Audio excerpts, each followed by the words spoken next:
Hey everyone, I hope you had a great week and got a chance to enjoy our previous video where we introduced some gastropod, cephalopod, magnetic capability having Pokemon. That's long, and if you didn't, they're really cool, so go check them out. This week though, I have 4 new Pokemon to introduce to you. 1, 2-stage, and then 2 new basic Pokemon. Let's start with the basics though, and then we'll build up to the amazing River Spirit God Pokemon that I have planned at the end. Which one to start with though? It's so tricky. Let's start with the punniest one, maybe? Punniest with a P. It's my mission to bring you Pokemon based off of animals or species that you may have never heard of before. And I was reminded of a cute little gal called a stote. Stotes are awesome because they're like small weasel ferrets, and I think they're just really cute, actually. That's most of it. This Pokemon has 2 primary purposes beyond being just a cute stote, though. Purpose 1 is to expand the amount of normal types in our region. Right now, we just have Healit and Machismo, so we gotta get more. Purpose 2 is to introduce our first ice type. It may sound silly, but while I am trying to make the coolest and most unique Pokemon designs I can, I'm also increasingly conscious of the type balance that I want the Wentano region to have. My goal wasn't to make an ice type initially, just another normal type at first. That way, it could join you on your journey.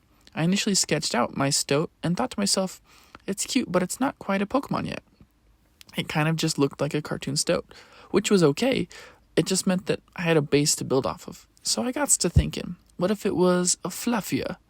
Now, this will suddenly become a common theme for the Pokemon in this video. Fluffier. Though, I didn't see it coming until I was scripting out this script, and it was already too late. Anyways, we added a patch of fluff here, a little bit there, and suddenly what I had intended to be some kind of scarf shape really looked like a big fur overcoat. I was stoked about this, as visions of what my stote in a coat Pokemon could be came to life. What if it was an ice normal type fashionista that wore a coat made of its own fur? The fur trade was a huge deal in the American West, so it would tie perfectly into the region itself. In fact, you can still find many minx farms or other farms in the region that breed and raise animals just for their fur.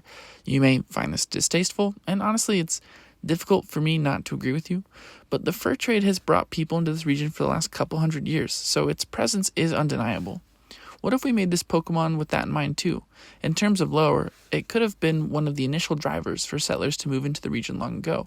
Though native peoples had often maintained a relationship with this Pokemon and obtained its fur coats through friendship and trust, settlers began hunting it and nearly drove it to extinction. Their methods led to a near extinction of this Pokemon, but some small populations hidden away in the mountains have been able to bring back their numbers as hunting them has become frowned upon. Meet Stovercote, the fur coat Pokemon. Stovercote are able to live up in the highest mountains of the Wentano region where snow falls year-round due to their incredibly thick and fluffy fur. They grow and shed their fur in layers, often retaining the last shed as a fluffy coat they can wear until their next shed comes in a year later. This unique coat becomes the prize of many foreign settlers who began to hunt Stovercote centuries ago, almost driving them to extinction. Now their numbers are resurging, but they are ever weary of those who might want to take their coats. Okay. Next little buddy is another basic Pokemon, but with a completely different line of thinking. In making this Pokemon, I tried to think a lot about what kind of Pokemon we don't have yet. Of the over 1,000 existing Pokemon, you may think it's hard to find original ideas that the Pokemon Company itself, as well as fan creators like me, haven't tapped into yet. And you're right, it's hard, okay? I racked my brain a lot thinking about some of my favorite animals that maybe aren't well represented quite yet, and I landed on a little bird. Though, it's not just any little bird. You see, finches and other small birds have an interesting behavior where they tend to tuck themselves into themselves a little bit. It's kind of like shrugging your shoulders all the way up to your ears. Anyways, it makes them look like they just don't have necks and are little round avian blorbs. They look incredibly fluffy while doing this, meaning that they're very, very cute and well beloved by the internet for their entertaining shapes. This got me thinking, we don't really have a chubby bird Pokemon that I can think of. Most of them are cool, tough, or really anatomically accurate, at least, but no bird Pokemon that are just fluffy little guys. So I decided to make one. But I can't just make a normal bird Pokemon. No, that'd be too boring. Especially because, P-Dove's like the epitome of that. So I thought some more. I grew up a Boy Scout, just like many do in the United States of America. On campouts, we would go on what we call snipe hunts.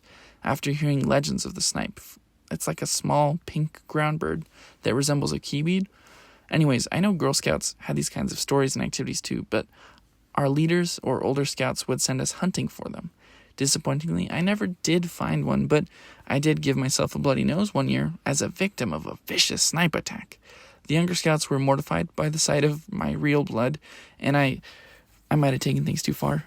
Regardless, this small and definitely very real bird has become my muse today. What if we took a very fluffy finch-type bird and gave it the magical qualities of a snipe? It could even be pink, just like the legend said, becoming a fairy flying type.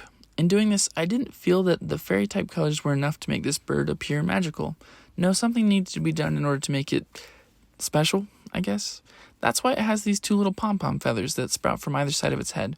They give it just a little bit of whimsy and a touch of mystery to the design. In terms of lore and personality, I think that a lot of it aligns with what we've already talked about. This is a Pokemon that runs along the floors of the Wentano forests. It isn't very big, but it can definitely fly as needed. It usually chooses not to, though, as its bright coloration makes it an easy target for trainers, hunters, and other Pokemon. Should you see it, it's best to just admire its rare beauty from a distance. They're skittish and don't really enjoy human contact. Meet Fanipey, the snipe Pokemon. Fanipey are considered to be a myth by many of the Wentano region, as they can be incredibly difficult to track and find. Should you see a Fanipey, be careful when approaching it, as they will bolt at the soonest hint of a threat. Many just sit patiently, hoping to give off a good aura that will lead this Pokemon's curiosity to taking over. A lucky few are able to develop a bond with this Pokemon and train it. Its downy feathers can sometimes be left behind as gifts to those who have curried favor with a Fanipey. Now we can get down to our Promised River Pokemon. It's always fun for me when I get to put my own personal spin on a trope that exists within a given Pokemon region. For this week's episode, we're tackling the little fish that turns into something else trope. Think Magikarp or Feebas. Now, to be fair, not every region has this, but it is something that I want to bring back into normalcy. Not just a regional fish, but a fish with unrealized potential. My overreaching goal? Create a Pokemon that could be the river spirit of the Wentano region. Not that it's going to be a ghost type, it won't be, but I do want it to function as the protector of this region's rivers and lakes. So, where do we start? Well, first we need to make a fish that isn't very powerful. To me, that's sort of the appeal of these types of Pokemon, is that they have this built-in story arc. A helpless carp that becomes a fearsome dragon. An ugly fish that turns into a beautiful sea serpent. There's something to be said for the contrast that exists within these evolutions. So, our little guy needs to be unassuming, at best. In fact, it should be anything but powerful in appearance, and most definitely common. That's why I'll be combining two awesome fish to make the base of our basic stage for this Pokemon. Now, we do have two awesome Bass Pokemon in Basculin and Basculegion. And when I say two awesome ones, I really mean one awesome one, because Basculin really doesn't do too much for me. However, Basculegion is very, very cool. We also have a Carp Pokemon and Magikarp. These two, I would say, are the primary representations for what I would call river fish. For our river spirit Pokemon, we need a fish that isn't either of those, but that could be found commonly within Western North America. Personally, I couldn't think of any better fish than the rainbow trout, which I grew up catching in our local waterways. It may sound silly, but I actually find the patterns across a rainbow trout's body pretty spectacular. The pink, the green, the spots across the top of its body. These are incredible fish. Because of that admiration, I decided to try and dumb down the body plan a bit and combine it with a famously less than intelligent fish. The pug of home aquariums, if you will. The overbred and horribly disfigured globe-eye goldfish. Or, honestly, any of those crazy different breeds of goldfish. What we have been doing to these poor things for centuries, they look crazy. They have lumps all over their bodies. They have weird puffy areas around their eyes. Their proportions are anything but normal, and they definitely aren't very fast. Yet somehow, through all of this, they're still so cute. That's the main driving factor for this Pokemon's personality. I really want it to be the aquatic equivalent of a pug. It's happy, it's lovable, and it's kind of ugly to some, but very cute to others. And it just loves people. Now, I don't want human breeding to be the reason for its interesting features. No, I'm actually going to say it's all natural. Not every Pokemon I make needs a tragic backstory based off of the interference with human beings in its life. I feel like that's a common theme for me, so I'm trying to back off just a little bit. But it can definitely be said that the uglier this Pokemon is, the more desirable it becomes to Wentano and trainers. Meet Truppy, the Puppy Trout Pokémon. Truppy have a unique reputation in the Wentano region because, while they have bizarrely misshapen bodies, they are considered to be incredibly cute. Wentano and trainers will often intentionally seek out the most disfigured versions of this Pokemon to call their companions, and it's been said that these common Pokemon may have a latent power within them that they can't access because it would require too much brain power from them. Their famously short memories act as a barrier to this kind of evolution. So we have a goldfish brain and body having rainbow trout. So cute. I love Truppy a lot, and I'm super proud of him. Honestly, it's a shame that he even has to evolve. That being said, I was too excited about my idea to just stop here. One thing that's very funny about North America is that we love our cryptids. This is probably true of everywhere in the world, but it feels like every moderately sized pond or lake or river in the States has its very own monster associated with it. Now, I don't mean to make a lake monster that has terrifying reputation. I'll leave that up to Gyarados. No, I'm bringing this up because I love the idea that every significant body of water could have something, for better or worse, lurking under its surface. I want to take the opposite approach to making a lake or river monster. I want to make a guardian spirit of sorts that can protect these bodies of water. Again, not a ghost type. More just fulfilling the role. In fact, let's call it a guardian serpent from now on, as we're essentially trying to make a landlocked sea serpent with a better personality. So what does it do? Well, it keeps troublemakers, both people and Pokemon, away from the river or lake that it's protecting. It prevents drownings, saves people from stormy weather, whatever bad things that could happen on its lake or river, it's going to do its best to prevent, all while remaining unseen. In my mind, this Pokemon is large enough that really only one can occupy any given body of water. That's the secondary reason that Truppy don't evolve very often. They just can't, based off of the size of their pond. Should they migrate to an area without one of these Pokemon, or this Pokemon tragically passes away, then the potential for evolution is unlocked within a Truppy. It doesn't just happen to any old Truppy, though. Legend has it that in areas where its evolution has passed away, that Pokemon spirit will visit a chosen Truppy and take it through a hero's journey of sorts, teaching it how to be a guardian spirit. Should Truppy migrate to an area where their evolution isn't already present, it's often the Pokemon that led them there that will evolve first. This Pokemon's personality is well-meaning, but sadly, it's still not the brightest.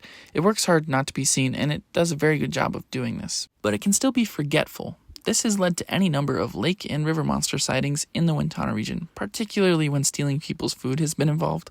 Nonetheless, only recently have trainers been able to confirm this Pokemon's existence, with a very rare few able to partner with it. Many are tragic tales that led to waterways drying up and this Pokemon losing its place to live.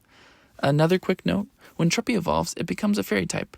It does stay kinda ugly, but to me it's a hero's journey lore combined with a guardian serpent energy that really allows this to qualify as a fairy type. It's not a fierce dragon, but it is a magical creature that's to be admired and respected. I have so much more internal lore that I just can't fit it all into one video, but I think that it acts more like a fairy than it would a dragon. Also, I changed its colors last minute while editing this video, so please don't hate me. Meet Troutitan, the guardian serpent Pokemon. Troutitan's existence has only recently been proven as some of Wentano's waterways have dried up, leaving them homeless. A few noble trainers who tried to rehome them found themselves partnered with this eager and friendly Pokemon instead. Since then, scientists have been able to find and study wild specimens, which seem to only appear as individuals in any given lake or river. The reason for this has yet to be understood. And there you have it, a fluffy stote in a coat, a fluffy snipey bird type thing, and a fluffy trout. Its eyes are kind of fluffy, okay? I don't know if it counts. Anyways, thanks for tuning in to learn more about the Wentano region. We really are growing at a crazy pace right now, at least by my eyes. We gained like 45 subscribers last week, so I'm going to have to push our next subscriber special mark to be 500. If you want to see more Gigantamax Pokemon, subscribe. If you don't want to see those, just subscribe, but don't watch that video. I think you'll be happy about it. Either way, thank you. I hope you consider adding a Troutitan to your Wentanoan team. There's a whole side quest in my head that I'm debating giving its own video just for this Pokemon. Anyways, thanks. I hope you like what I've made and it inspires you to make something of your own.